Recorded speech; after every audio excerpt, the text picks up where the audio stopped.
I met you in August. We liked many of the same shows. We didn't have day to day interactions, and in fact, I wouldn't have even called us friends, but each exchange was memorable, and I liked you.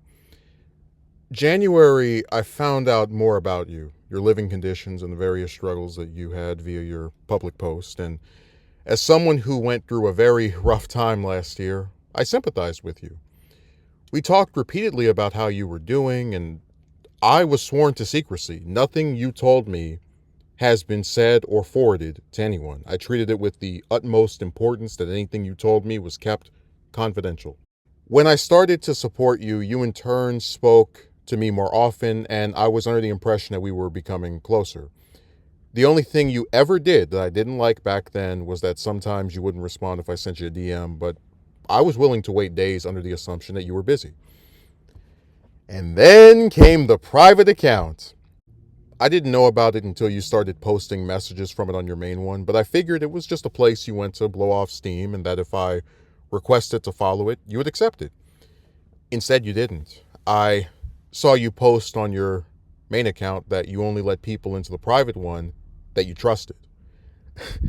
I couldn't understand how you could be so open about your personal life, claim that you trusted me, and then not let me see something that damn near 30 people had access to.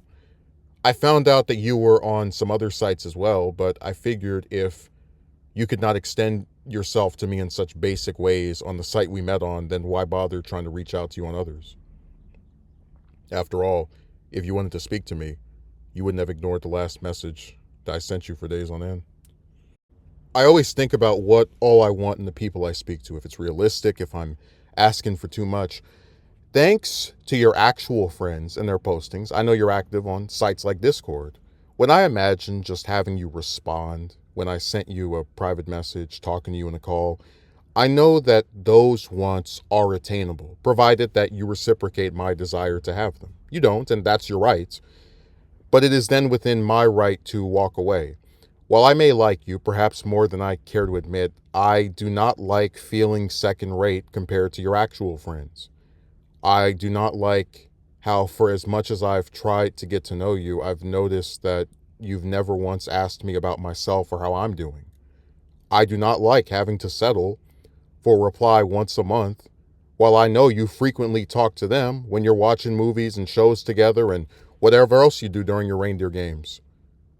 As much as I hate how things have turned out, I did like our time together, and I have not abstained from feeling bad for the situation you're in, as it isn't your fault. The way you treat others, however, is.